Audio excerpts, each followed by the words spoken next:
ಇವತ್ತಿನ ಖಾನಾವಳಿಯಲ್ಲಿ ಉತ್ತರ ಕರ್ನಾಟಕ ಭಾಗದ ಮತ್ತೊಂದು ಹೊಸ ರುಚಿಯೊಂದಿಗೆ ನಾವು ನಿಮ್ಮ ಮುಂದೆ ಬಂದು ನಿಂತಿದ್ದೇವೆ. ಇವತ್ತಿನ ಹೊಸ ರುಚಿಯನ್ನು ನಮಗೆ ತೋರಿಸಿಕೊಡೋದಕ್ಕೆ ನಮ್ಮ ಜೊತೆ ಇದ್ದಾರೆ ಸುವರ್ಣದೇವಿ ಎನ್ ಪಾಟೀಲ್ ಅವರು. ಸುವರ್ಣದೇವಿ ಎನ್ ಪಾಟೀಲ್ ಅವರೇ, ಕಾರ್ಯಕ್ರಮಕ್ಕೆ ಸ್ವಾಗತ. ಶರಣು ಶರಣಾರ್ಥಿ. ಶರಣು ಶರಣಾರ್ಥಿ. ಸುವರ್ಣದೇವಿ ಅವರೇ, ಎಲ್ಲಿಂದ ಬಂದಿರೋದು ನೀವು? ನಾವು ರಾಣೆಬೆನ್ನೂರಿಂದ ಬಂದಿದ್ದೀವಿ. ರಾಣೆಬೆನ್ನೂರಿನಿಂದ ಬಂದು ನಮ್ಗೆ ಇವತ್ತು ಯಾವ ಪ್ರಸಾದವನ್ನು ಹೇಳ್ಕೊಡ್ತಾ ಇದ್ದೀರಾ? ನಮಗೆ ಸಿಹಿ ಕುಂಬಳದ ಗಾರಿಗೆ ಅಂತ. ಕುಂಬಳದ ಗಾರಿಗೆ. ಕುಂಬಳಕಾಯಲ್ಲಿ ಒಂದೆರಡು ವಿಧ ಇರ್ತದೆ. ಒಂದು ಬೂದುಗುಂಬಳ, ಸಿಹಿ ಗುಂಬಳ. ಅದು ವೀಕ್ಷಕರಿಗೆ ಕನ್ಫ್ಯೂಸ್ ಆಗಬಾರ್ದು ಅಂತ ಬೂದುಗುಂಬಳದಲ್ಲಿ ದಮ್ ರೋಟ್ ಈ ರೀತಿ ಬೇರೆ ಖಾದ್ಯಗಳನ್ನ ಮಾಡುವಂಥದ್ದಿದೆ. ಇದು ಸಿಹಿ ಗುಂಬಳದಲ್ಲಿ ಮಾಡುವಂತಹ ಒಂದು ವಿಶೇಷ ಖಾದ್ಯವನ್ನು, ಹಬ್ಬ ಹರಿದಿನಗಳಲ್ಲಿ ಮಾಡುವಂಥ ಖಾದ್ಯವನ್ನು ನಾನಿವಾಗ ನಿಮ್ಗೆ ತಿಳಿಸ್ಕೊಡ್ತೇನೆ. ಹಬ್ಬಕ್ಕೆಲ್ಲ ಮಾಡ್ತಾರೆ ಇದನ್ನು. ಸಿಹಿ ಗುಂಬಳದ ಗಾರಿಗೆಗೆ ಏನೆಲ್ಲ ಬೇಕಮ್ಮ? ಸಿಹಿ ಗುಂಬಳದ ಗಾರಿಗೆ ಕುಂಬಳಕಾಯಿ, ಗೋಧಿ ಹಿಟ್ಟು, ಬೆಲ್ಲ, ಕಸಕಸಿ, ಯಾಲಕ್ಕಿ, ಶುಂಠಿ, ತುಪ್ಪ ಇಷ್ಟಿದ್ರೆ ಸಾಕು. ಸುವರ್ಣದೇವಿಯವರು ನಮಗಿವಾಗ ಸಿಹಿ ಗುಂಬಳದ ಗಾರಿಗೆನ ಯಾವ ರೀತಿ ಮಾಡಬೇಕು ಅನ್ನೋದನ್ನು ತೋರಿಸ್ಕೊಡ್ತಾರೆ. ಏನು ಮಾಡಬೇಕಮ್ಮ? ಇವಾಗ ಫಸ್ಟ್ಗೆ ನಾನು ಕುಂಬಳಕಾಯಿನ ಹೆರಿಚ್ಕೊಳ್ಳೋದು ಅಂತಾರಲ್ಲ, ಆ ಥರ ತುರ್ಕೊಳ್ಳೋದು. ಕುಂಬಳಕಾಯಿ ಕೊಡ್ಲಾ?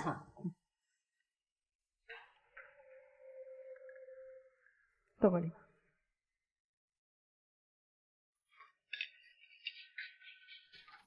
ಈಗ ನೀವು ಖಾನಾವಳಿಗೆ ಹೋಗಿ ಪ್ರಸಾದ ಮಾಡೋಕ್ಕೆ ಹೋಗಿರೋದು ಅಂತ ಹೇಳಿ ಬಂದಿದ್ದೀರಿ ಮನೆಯಲ್ಲಿ.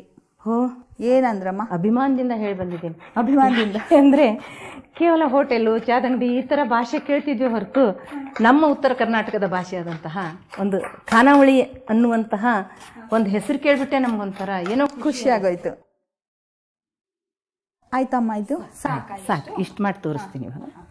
ಇದು ಈಗ ಏನು ಮಾಡಬೇಕಮ್ಮ? ಈಗ ಇದನ್ನು ನನಗೆ ಒಂದು ಇದನ್ನು ಕೊಡಿ, ಪಾತ್ರೆ ಕೊಡಿ.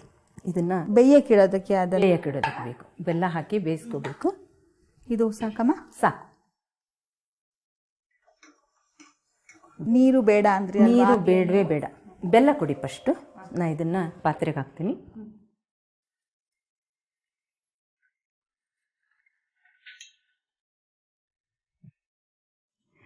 ಎಷ್ಟು ಕುಂಬಳಕಾಯಿ ತುರಿ ಇರುತ್ತಲ್ಲ ಅಷ್ಟು ಸಮ ಪ್ರಮಾಣದಲ್ಲಿ ನಾವು ಒಂದು ಬೌಲ್ ತುರ್ಕೊಂಡಿದ್ರೆ ಅದೇ ಬೌಲಲ್ಲಿ ಒಂದು ಬೌಲು ತಗೋಬೇಕು.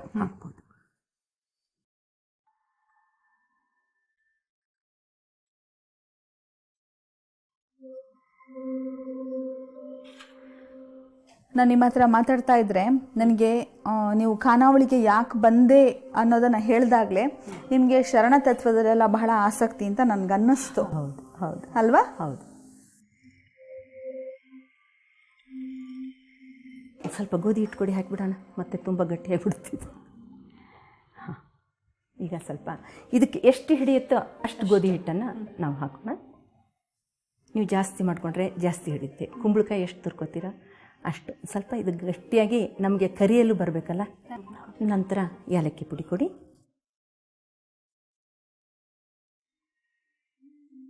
ಶುಂಠಿ ಪುಡಿ ಕೊಡಿ. ಇದಿವಾಗ ರೆಡಿ ಆಯ್ತಲ್ಲ? ರೆಡಿ ಆಯಿತು. ಮುಂದೆ ಏನು ಮಾಡೋಣ? ಮುಂದೆ ಎಣ್ಣೆ ಇಟ್ಬಿಟ್ಟು ಕಾಯಕ್ಕಿಡೋಣ. ಕಾಯಕ್ಕಿಡೋಣ. ತಗೊಳ್ಳಿ.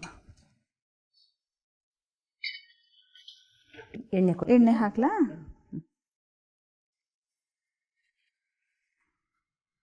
ನೋಡಿಮ್ಮ ಎಷ್ಟು ಬೇಕು ಎಣ್ಣೆ ಅಂತ.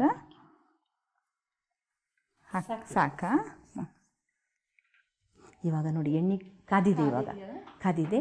ಇವಾಗ ನಾನು ಇದನ್ನು ಮಾಡಿದ್ನಲ್ಲ, ಹಾಂ ಇಲ್ಲಿ ಇದನ್ನು ಈಗ ನಾವು ಒಂದೊಂದೇ ಸ್ವಲ್ಪ ಬಿಟ್ಟು ಕರಿಯೋಣ. ನಿಮಗೆ ಕರೆದು ಒಂದು ಸ್ವಲ್ಪ ಎಣ್ಣೆನಾದರೂ ತುಪ್ಪನಾದರೂ ಕೊಡಿ. ಕೈಗೆ ಹಚ್ಕೊಳಕ್ಕೆ. ಕೈಗೆ ಹತ್ತತ್ತಲ್ಲ, ತುಪ್ಪನೇ ಕೊಡಿ. ಆ ಕಡೆ ಇಟ್ಕೊತೀರಮ್ಮ? ನಿಮಗೆ ಕರೆದಿದ್ದನ್ನು ಹಾಕಕ್ಕೆ ಒಂದು ಪ್ಲೇಟ್ ಬೇಕಮ್ಮ? ಕೊಡಿ. ಇವಾಗ ಈ ರೀತಿಯಾಗಿ ನೀವೇನೋ ಒಡೆ ಥರ ಮಾಡ್ತಿರಲ್ಲ, ಆ ಥರ ನಡುವೆ ಸ್ವಲ್ಪ ಹೋಲ್ ಮಾಡೋಣ. ಯಾಕೆಂದರೆ ಒಳಗಡೆ ಎಲ್ಲ ಬೇಯುತ್ತೆ.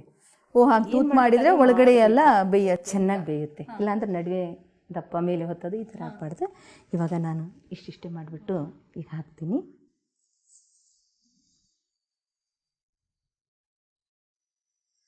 ಬೇಕಂದರೆ ದೊಡ್ಡದಾಗಿ ಮಾಡ್ಕೋಬೋದು, ಪುಟ್ಟದಾಗಿ ಮಾಡ್ಕೋಬಹುದು. ಮಕ್ಕಳು ಅಂತ ತಕ್ಷಣ ಒಂದಂಗೆ ಕೇಳ್ತಾನೆ ಇರ್ತಾವಲ್ಲ, ಇನ್ನೊಂದು ಕೊಡಮ್ಮ ಅಂತ ಮಕ್ಕಳಿದ್ದಾಗ ಪುಟ್ದಾಗಿ ಪುಟ್ಟದಾಗಿ ಮಾಡು. ಅವ್ರೇನು ಮಾಡ್ತಾರೆ ಗೊತ್ತಾ, ಮಕ್ಕಳು ಪುಟ್ಟದ್ ನಮಗೆ ಬಿಟ್ಟು ದೊಡ್ಡ ಆರಿಸ್ಕೊಂಡು ಹೋಗ್ತಾರೆ.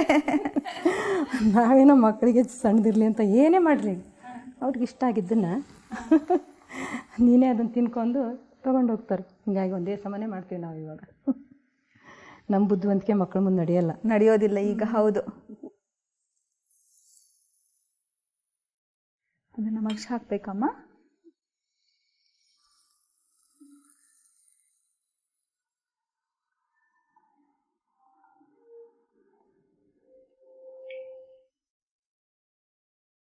ಹಾಕ್ತೀರಮ್ಮ ಇನ್ನು?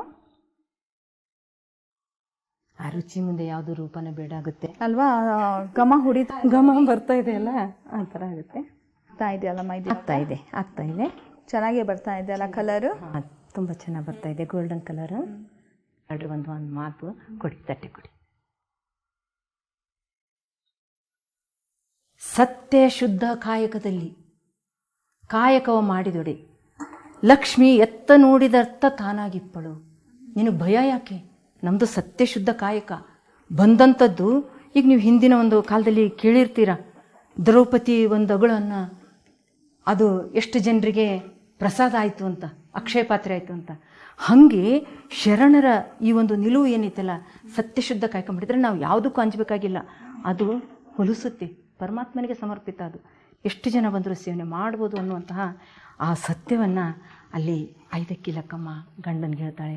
ಸಿಹಿ ಕುಂಬಳಕಾಯಿಯ ಗಾರಿಗೆ ಅದೇನು ರೆಡಿ ಆಗಿದೆ. ಸಿಹಿ ಕುಂಬಳಕಾಯಿ ಗಾರಿಗೆ ರೆಡಿಯಾಗಿದೆ.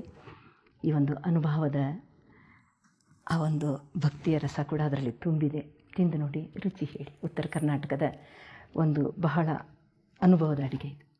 ಉತ್ತರ ಕರ್ನಾಟಕ ಭಾಗದ ವಿಶೇಷ ಅಡಿಗೆ, ಅನುಭವದ ಅಡಿಗೆ ಸಿಹಿ ಕುಂಬಳಕಾಯಿಯ ಗಾರಿಗೆ ರೆಡಿಯಾಗಿದೆ.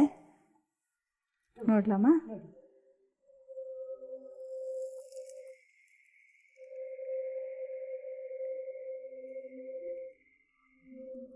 ನಿಜವಾಗ್ಲೂ ಚೆನ್ನಾಗಿದೆ, ತುಂಬ ಚೆನ್ನಾಗಿದೆ. ತುಂಬ ಚೆನ್ನಾಗಿದೆ. ಈ ಒಂದು ರುಚಿಕರ ಪ್ರಸಾದಕ್ಕೆ ಮತ್ತು ಈ ಶರಣರ ಕಥೆಯನ್ನು ನಮಗೆ ತಿಳಿಸ್ಕೊಟ್ಟಿರೋದಕ್ಕೆ ನಿಮಗೆ ವೀಕ್ಷಕರ ಪರವಾಗಿ, ನಮ್ಮೆಲ್ಲರ ಪರವಾಗಿ ಶರಣಾರ್ಥಿ ಅಮ್ಮ. ಶರಣಾರ್ಥಿ.